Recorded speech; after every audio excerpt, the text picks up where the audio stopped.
unfortunately, great negotiators on the other side also. But it's something I think that will happen, got a good chance of happening.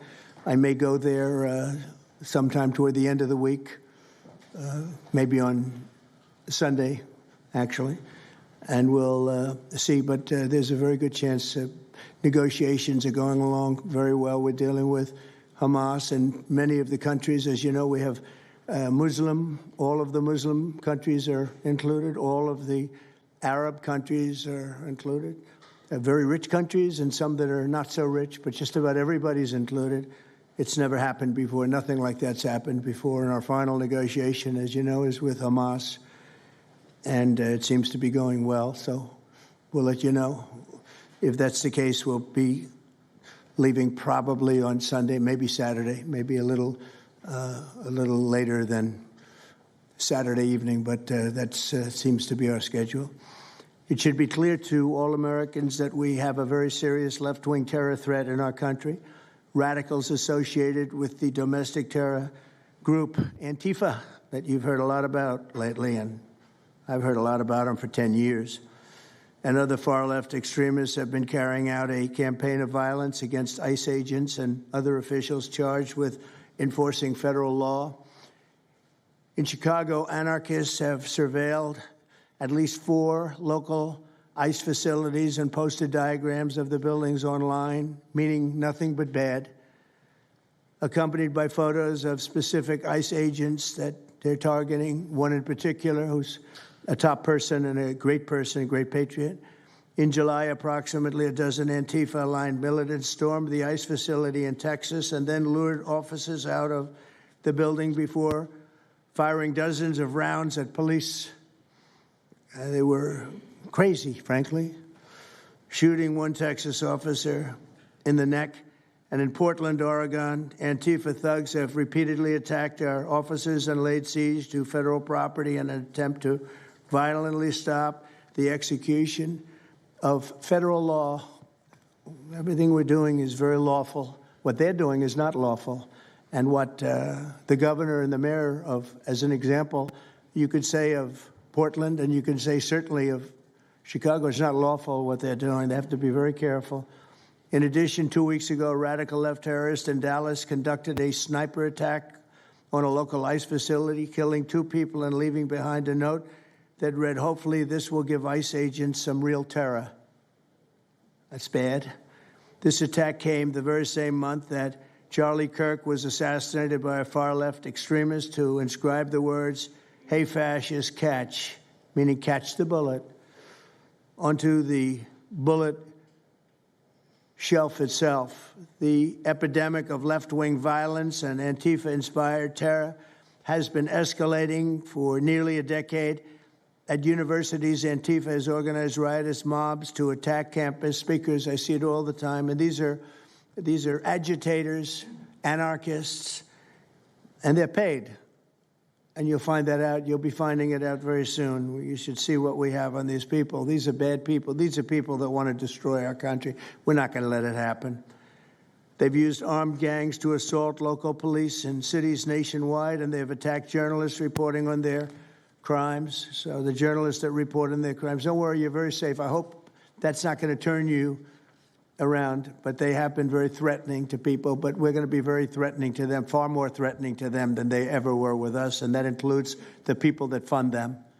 Probably some of the people I know, some of the people I dine with, but if they do, they're in deep trouble. So we're going to be looking very strongly at the people that are funding these operations. When you see the signs, and they're all made out of a beautiful, beautiful paper, beautiful, nice, stiff, very expensive paper, with beautiful wood handles, all the same color. They come from very expensive printing machines. These are not people that write out their signs in a basement that believe in something. These are paid anarchists. At least 3 of these courageous journalists have personally been victims of Antifa attacks. Andy Ngo has been repeatedly beaten by Antifa thugs for his work in Andy is a very serious person, too, I have to tell you. I've been watching him for a long time. Is Andy here?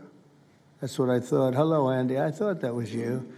You're looking better than you do out on those streets, huh? You look much better. It's nice to have you. You feel a little safer here, I think, maybe. Well, not that safe, because you have them. You have to worry about that. But thank you very much. Andy Ngo has been repeatedly beaten by Antifa, and including one assault that left him with a brain hemorrhage.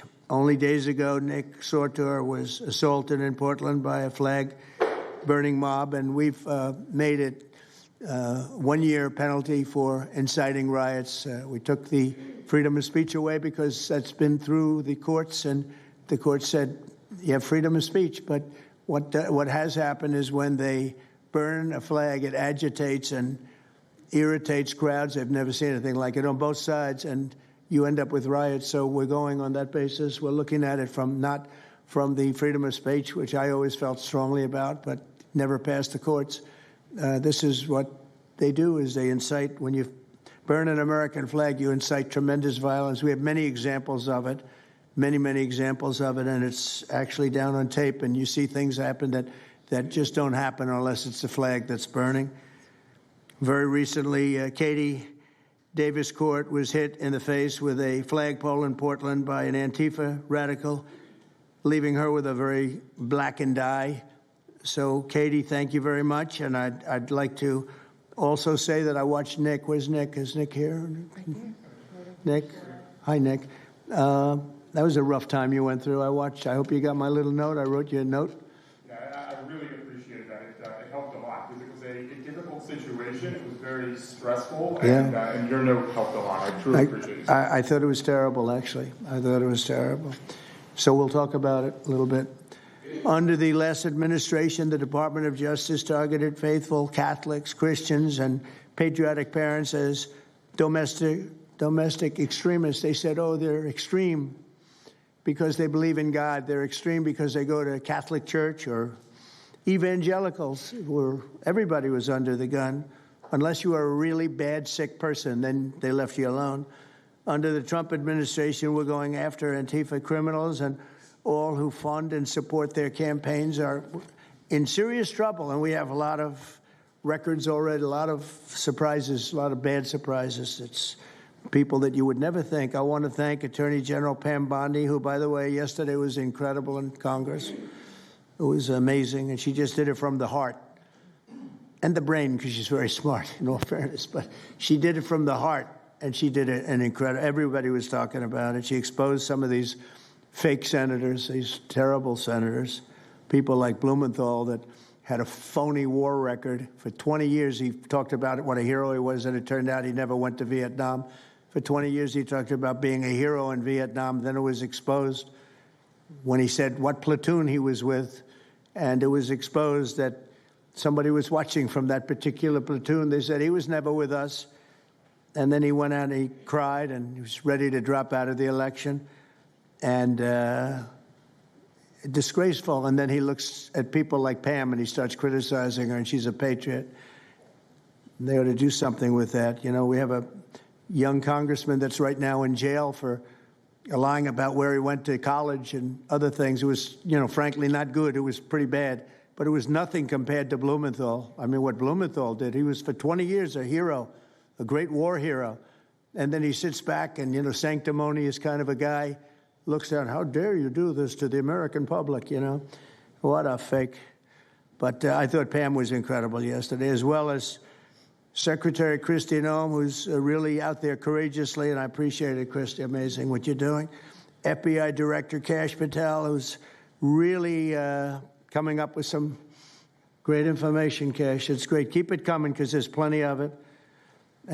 Deputy Attorney General, one of the best lawyers you'll ever find, Todd Blanche, who I know personally is a good lawyer because I'm here. Thank you very much, Todd. Good job, Todd. Let me ask Attorney General Bondi to say a few words, and then we'll follow it up with Secretary Noem and Director Patel. And we're going to have some of the people around the table, very courageous people, and they're going to be talking, journalists, almost all, and they're going to be talking, and we'll take some questions from the press at the end. Okay, Pam, please.